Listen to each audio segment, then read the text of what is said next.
Hi friends and viewers, நான் தான் வாங்கப்படலாம் அனந்து பேசுகிறேன். எலெக்ஷன் முடிஞ்சு போச்சு, ஏப்ரல் 23. அதுக்கு நிறையா கணிப்புகள் வந்தது. பெரும்பாலும் திமுக அதிமுக இப்படி தான் மாறி மாறி வந்துட்டு இருந்தாங்க. அதில் வந்து டிவிகேக்கு வந்து எல்லாருமே ஒரு ஆவரேஜாக 15 ஒரு 20% வரையும் கொடுத்துருந்தாங்க. பட் இந்த கருத்து கணிப்புலாம் பொய்யாக்குற மாதிரி எலெக்ஷன் டேல நிறையா, குறிப்பாக சென்னை போன்ற மாநகரங்களில் விசிலுக்கு அதிகமாக ஓட்டு விழுந்திருக்குன்னு தெரியுது. ஏன்னா சின்ன பசங்க வீட்டில் இருக்கிறவங்க அவங்க அம்மா பாட்டி தாத்தாட்ட சொல்கிறது, இல்லை வீட்டில் வந்து எதுலேயுமே ஒரு முடிவெடுக்க முடியாமல் இருக்கவங்க இதில் போடலாம் அப்படின்ற மாதிரி போடுறதுன்னு நிறைய விஷயங்கள் சொல்லப்படுது. So core ADMK and core DMK ஓட்டு எங்கே போச்சு அப்படின்றது வந்து தேர்தலுக்கு அப்புறம் தான் தெரியும். ஜனநாயகத்தை கடமையை ஆற்றுறதுக்காக எல்லாருமே வந்ததை வந்து நிச்சயமாக நம்ம பாராட்டி ஆகணும். கடந்த முறை 73% ஓட்டுப்பதிவு, இந்த முறை 85 தாண்டி இருக்கு. இதுக்கு முக்கியமான காரணம் வந்து எஸ்ஐஆர்னு சொல்ல போகிற அந்த சார் தான்.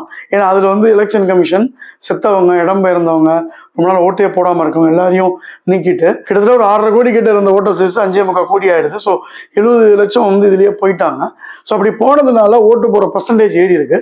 ஸோ அப்சல்யூட் நம்பர்ஸில் பார்த்தீங்கன்னா போன எலெக்ஷனில் 4.63 இந்த எலெக்ஷனில் 4.85 அதாவது ஒரு 22 லட்சம் பேர் வந்து எக்ஸ்ட்ரா போட்டிருக்காங்க. ஸோ முதல்ல ஒரு நேரட் என்ன செட் பண்ணாங்க அப்படின்னா, பாரு இவ்வளோ அபரிமிதமான மக்கள் வந்து கூட்டம் கூட்டமாக அலாலியா மோதி ஓட்டு போடுறாங்க, அதுக்கு காரணம் விஜயோட வரவு, அவர்னால தான் வந்து உள்ளே வராங்க அப்படின்னு.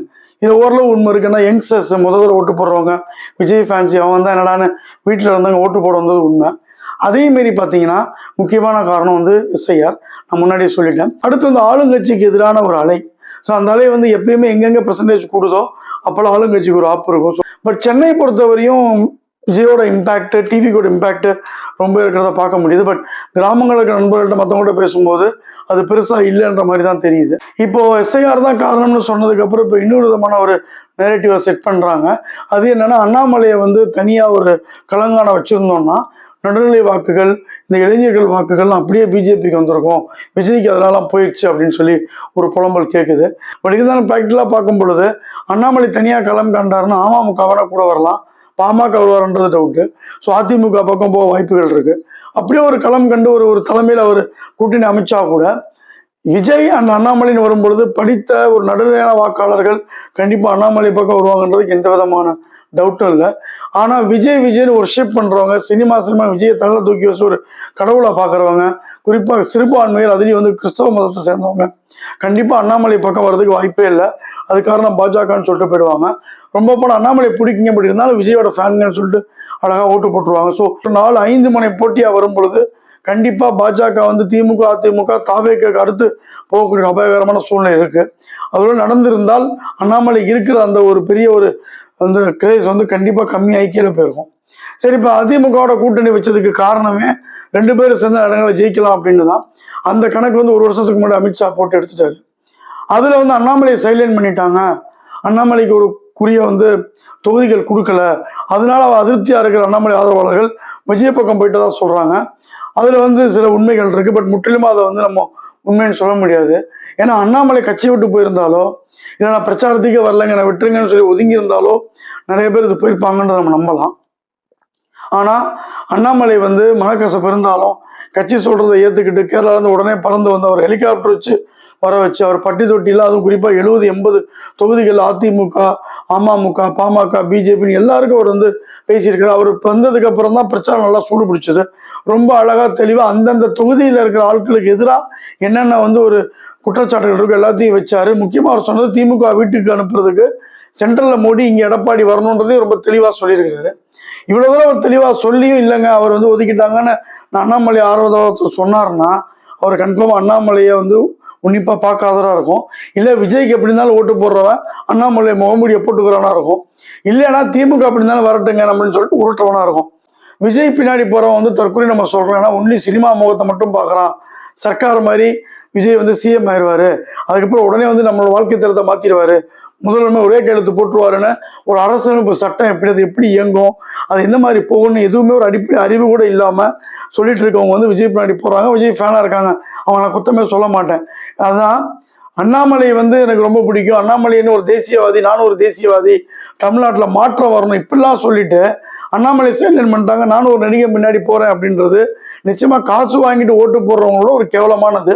ஸோ தற்குறிகள் சொல்றதை விட இவங்க கேவலமான தற்குறிகள் இந்த மாதிரியான குரூப்பு தான். வீட்டில் இருக்க சின்ன குழந்தைங்கள பேரை கேட்டு போட்டேன், என் பேரன் சொன்னிச்சு, பேத்தி சொன்னிச்சு, அம்மா வந்து அப்பா வந்து பையன் சொன்னதை கேட்டு போடுறது, இப்படிலாம் கேட்கும்போது உண்மையிலே வந்து இந்த அரசியல் அமைப்பு மேலேயும் இந்த ஜனநாயகத்து மேலேயும் ஒரு கோவம் வருது. ஏன்னா இதுக்கு நம்ம மேலேயும் ஒரு குற்றம், ஒரு தப்பு இருக்கு. வீட்டில் வந்து நம்ம எங்க அரசியல் பேசுறோம், வீட்டில் சினிமா பேசுறோம், சினிமாக்காரனை பத்தி பேசுறோம், குடும்பமா தேட்டருக்கு போறோம். அப்புறம் இன்னைக்காவது இந்த அரசியல் கட்சி வரணும், ஒரு லோக்கல் கவுன்சிலர் யாரு, எம்எல்ஏ யாரு, என்னென்ன கட்சி வரும், எந்த சித்தாந்தம் அடிப்படையில் கட்சி இயங்குது, இப்படி இதை பத்தியா நம்ம பேசியிருக்கோமா? பேசினதே இல்லை. ஸோ இந்த மக்கள் நிறைய பேருக்கு வந்து பொதுவாக அரசியல் இல்லாதனாலையும், எவன் வந்தா என்னப்பா என் வாழ்க்கை எப்படியோ போகுதுன்னு நினைக்கிறவங்களாலையும், யார் சொன்னாலும் இன்ஃப்ளூயன்ஸ் ஆகிறவங்க கண்டிப்பாக பேரம்பேத்தி பையன் சொல்லும்போது நல்லாவே இன்ஃப்ளூயன்ஸாக இருக்காங்க. இது வந்து மூட்டைப்பூச்சிக்கு பயந்து வீட்டை கொடுத்துற மாதிரி, எனக்கு அண்ணாமலை மேலே வெறுப்பினால போட்டேன், எந்த கட்சிக்குன்னே ஓட்டு போகணும்னு தெரியல அதனால போட்டேன் இப்படின்றதும் ஒரு அறிவார்ந்த சமூகத்துக்கு என்றைக்குமே நல்லது கிடையாது. உண்மையிலே மாற்றத்துக்காக தாங்க நான் விஜய்க்கு போட்டேன். 2 பேரும் மாறி மாறி வராங்க, எனக்கு பிடிக்கவே இல்லைங்க, ரொம்ப கடுப்பாக இருக்குங்கன்னு சொன்னால் நிச்சயம் வந்து அது ஒரு சலிப்பு தட்டின ஒரு விஷயம் 50 வருஷமா பார்க்குறோம். அப்படிப்பட்டவங்க யாருக்கு ஓட்டு போட்டிருக்கணும்? உண்மையிலே வந்து சீமானுக்கு போட்டிருக்கணும். ஏன்னா சீமான் வந்து எந்த ஒரு கட்சியோட அவர் வந்து சேர்ந்து நிற்கவே இல்லை, 15 வருஷமா தனியாக நிற்கிறாப்புல. அதே மாதிரி தமிழ் தேசியம்ன்ற ஒரு ஒரு ஒரு உன்னதமான ஒரு கருத்தை முன்வைக்கிறாப்புல. அவரோட கட்சியில் பார்த்தீங்கன்னா பாதி பேர் பெண்களுக்கு வாக்கு கொடுத்துருக்காரு. மத சாதி அடிப்படையில் இல்லாமல் எல்லா விதமான சாதிகளுக்கும், குறிப்பாக பிராமணர்களுக்கு ஒரு கட்சி சீட்டு கொடுக்கல, அவங்க உட்பட அவர் சீட்டு கொடுத்துருக்காரு. ஸோ இப்படிலாம் வச்சு பார்க்கும்பொழுது அப்போ அவருக்குள்ள மாற்றம்னா போட்டிருக்கணும். ஏன் அவர் நம்மளால எடுத்துக்க முடியல? ஏன் இதே தான் நான் சொல்ல வரேன். அண்ணாமலையும் தனியாக வந்து ஒரு களம் கண்டிருந்தாருன்னா அவர் பேச்சுக்கு மயங்கியிருப்பான், கைத்தட்டி இருப்பான். ஆனால் ஓட்டு போட போகும்போது விஜய் பின்னாடி போயிருப்பான். அண்ணாமலை வந்து கடைசியில் தோத்துட்டு வந்து நம்ம சீமான் அண்ணன் மாதிரியே ஜெயிச்சா மகிழ்ச்சி, தோத்தா பயிற்சின்னு போயிடுவார். அதுக்காக பிஜேபி வந்து கட்சி நடத்தலை. ஸோ இது எல்லாத்தையும் கூட்டி கழிச்சு பார்க்கும் பொழுது இந்த எலெக்ஷன் வந்து ஒரு ஜனநாயக அடிப்படையில் வந்து ஒரு அரசியல் ரீதியாக சித்தாந்த ரீதியாக போடுற ஓட்டை விட ஒரு தனிமனித முன்னாடி போன ஓட்டு தான் அதிகமாக இருக்குது. இதுக்கு ஒன்று எம்ஜிஆரை சொல்லுவாங்க. எம்ஜிஆர் அம்மா தனிமனித முன்னாடி தான் கூட்டம் போச்சு. ஆனால் அவர் ஒரு 10 வருஷம் வந்து திமுக இருந்தார். திமுக கருத்துக்களை தன் பாடல்கள் மூலமாக வெளிப்படுத்தினார், திராவிட சித்தாந்தத்தை உள்வாங்கினார். அது மட்டும் இல்லாமல் ஏழை எளியருக்கு நல்லது பண்ணணுன்ற ஒரு அடித்தட்டில் இருந்து அவர் வந்தவர். என்றைக்குமே அவர் வந்து பாண்ட் ரெஸ்பான்ஸ் கிடையாது. அவர் அதனால வரும்பொழுது அவர் அடிப்படையாக கருணாநிதியோட சண்டை வருது, அவரோட சேர்ந்து மாவட்ட செயலாளர்கள்லாம் வெளில போறாங்க. அப்படி வந்து இடைத்தேர்தல் ஜெயிக்கிறாரு. அதுக்கப்புறம் தேர்தலில் வந்து ஆட்சியை பிடிக்கிறாரு. என்டிஆர் வேணா சொல்லலாம், முதலே கட்சி ஆரம்பிச்ச குறுகிய காலத்திலே வந்து அவர் ஜெயிச்சிட்டாருன்னு. ஆனால் ஆந்திரா மக்கள் அவர் கிருஷ்ணா நடிச்சதுனால கடவுளாவே பார்த்தாங்க. ஆனால் இங்கே வந்து இவ்வளோ தூரம் டெக்னாலஜி வளர்ந்துருக்கு, மொபைல் ஃபோன் இருக்கு, ரீல்ஸ் இருக்கு. ஒரு விஷயத்தை பார்த்தாலே நம்ம விஜய் கிண்டல் பண்றதுக்கும் விஜய் மேல இருக்க பிரச்சனைகளை சொல்றதுக்கும் 1008 விஷயங்கள் கொட்டி கிடக்கு. அப்படி இருந்தும் அதே மாரி ஒருத்த மக்கள் வந்து இவ்வளோ தூரம் கிரேஸா இருக்காங்கன்னா கண்டிப்பாக அவங்க முட்டாள்தனம் தான் நம்ம சொல்லணும். வந்து ஒரு ரிசல்ட்ன்றதை நம்ம ஏற்றுக்கிட்டு தான் ஆகணும். மே 4 தான் அது வந்து தெரிய வரும். விஜய் எந்த அளவு தாக்கத்தை ஏற்படுத்தியிருக்காரு, யாரோட ஓட்டுகள் அதிகமாக பிரிக்கிறார். என்ன மாதிரி சென்னையை பொறுத்தவரையும் டிஎம்கே ஓட்டு தான் பிரிச்சிருப்பாரு. நாங்கள் அதிமுகவுக்கு இழப்பதற்கு ஒன்றுமே இல்லை.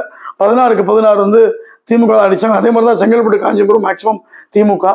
கிராமப்புறங்களில் அதிமுகவுக்கு எப்பவுமே கொஞ்சம் எட்ஜ் இருக்கும்.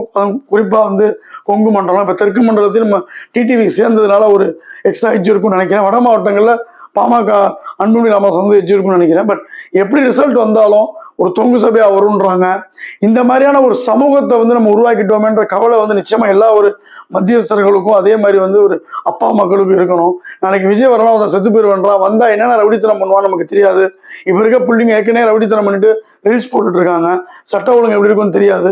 ஏதோ ஒரு கேஸ்ல ஓட்டு போட்டு ஏதோ வந்து ஒரு விளையாட்டா நினைச்சு ஒரு கடலை மிட்டாய் என் பொண்ணு கேட்டா வாங்கி கொடுத்தேன், பொம்மை கேட்டா வாங்கி கொடுத்தேன்ற மாதிரி ஜனநாயகத்தை ஒரு கேள்வி கூத்தாக்கி வச்சிருக்கிறத முதல் தடவை இப்போ பார்க்க முடியுது. இதெல்லாம் மீறி வந்து ஒரு நல்ல தீர்ப்பு வந்தா நல்லது, நல்லபடி ஆட்சி அமைஞ்சா நல்லது, நிலையான ஆட்சி அமைஞ்சா எல்லாருக்கும் நல்லது. மீண்டும் வந்து ஒரு பதிவில் நம்ம சந்திப்போம். நன்றி, வணக்கம், பாய்.